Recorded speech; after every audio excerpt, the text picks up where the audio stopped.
As virtudes teologais. O caminho para a união com Deus.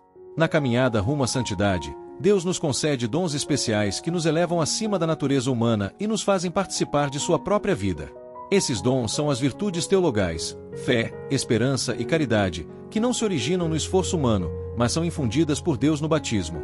Primeira carta aos Coríntios, capítulo 13, versículo 13, São Paulo nos ensina que, agora, pois, permanecem estas três, a fé, a esperança e a caridade.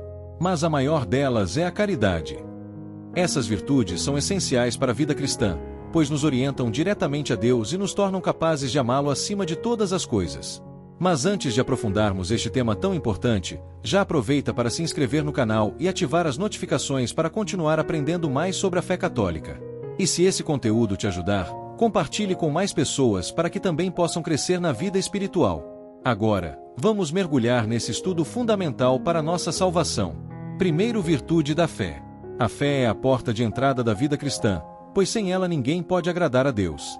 Como diz a carta aos Hebreus, capítulo 11, versículo 6, sem a fé é impossível agradar a Deus, porquanto é necessário que aquele que se aproxima de Deus creia que Ele existe e que recompensa os que o buscam. A fé não é um sentimento, mas um ato firme da inteligência e da vontade, pelo qual aceitamos tudo o que Deus revelou. O Concílio Vaticano definiu na Dei Filius, capítulo 3, a fé é uma virtude sobrenatural pela qual, com a inspiração e auxílio da graça de Deus, cremos ser verdadeiro o que Ele revelou, não por causa da evidência intrínseca da verdade, mas pela autoridade de Deus que a revela. Isso significa que cremos não porque vemos, mas porque Deus, que é a própria verdade, nos garante. A fé precisa ser protegida, pois pode ser enfraquecida ou até perdida. Os pecados contra a fé incluem a incredulidade, que rejeita a revelação de Deus, a heresia, que nega verdades de fé definidas pela Igreja, o indiferentismo, que trata todas as religiões como iguais, enfraquecendo a adesão à única fé verdadeira. Para crescer na fé, devemos aprofundar-nos no estudo da doutrina, receber os sacramentos e viver segundo os ensinamentos da Igreja. Segundo, virtude da esperança. A esperança é a virtude que nos mantém firmes no caminho da salvação, confiando que Deus nos dará a graça necessária para alcançar o céu. São Paulo nos ensina na carta aos Romanos, capítulo 5, versículo 5, a esperança não decepciona, porque o amor de Deus foi derramado em nossos corações pelo Espírito Santo que nos foi dado. A esperança nos protege do desânimo e nos dá forças para perseverar, mesmo em meio às provações. No entanto, essa virtude pode ser destruída por dois pecados opostos. O desespero, quando a pessoa acredita que seus pecados são imperdoáveis e perde a confiança na misericórdia divina, como aconteceu com Judas Iscariotes.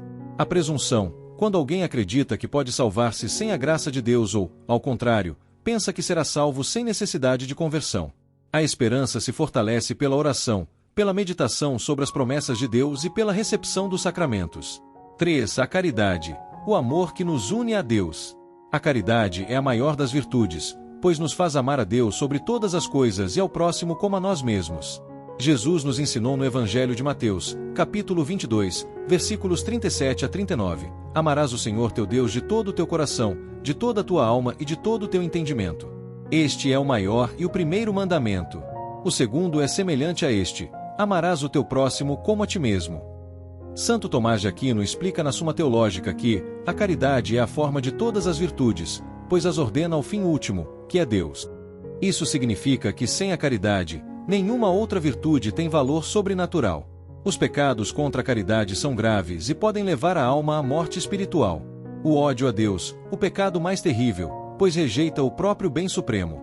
A indiferença espiritual, quando a pessoa se torna fria e insensível ao amor de Deus. A inveja espiritual, quando alguém se entristece com o crescimento espiritual dos outros. A caridade cresce pela oração, pela prática das boas obras e pelo sacrifício. Jesus nos deixou o exemplo supremo de caridade ao dar sua vida por nós. Ninguém tem maior amor do que aquele que dá a sua vida pelos seus amigos. Evangelho de João, capítulo 15, versículo 13. A perfeição das virtudes teologais. As virtudes teologais são o caminho certo para a santidade e a união com Deus. Enquanto nesta vida caminhamos na fé, na esperança e na caridade, na eternidade a fé dará lugar à visão beatífica, a esperança se realizará na posse de Deus e a caridade será plenamente vivida. Como diz São Paulo na primeira carta aos Coríntios, capítulo 13, versículo 12, agora vemos como por um espelho, de maneira confusa, mas então veremos face a face. Agora conheço em parte, mas então conhecerei plenamente, como sou plenamente conhecido. Por isso, devemos cultivar essas virtudes todos os dias, recorrendo à oração, à Sagrada Escritura e aos sacramentos, para que possamos crescer na santidade e alcançar a glória eterna. A Virgem Maria, modelo perfeito de fé, esperança e caridade, nos ensina a viver essas virtudes em plenitude. Se esse vídeo te ajudou a compreender melhor as virtudes teologais, não se esqueça de deixar o like, se inscrever no canal e compartilhar com mais pessoas. Assim, podemos levar a doutrina católica para cada vez mais irmãos e ajudar muitos na caminhada da fé. Nos vemos no próximo vídeo. Que Deus te abençoe.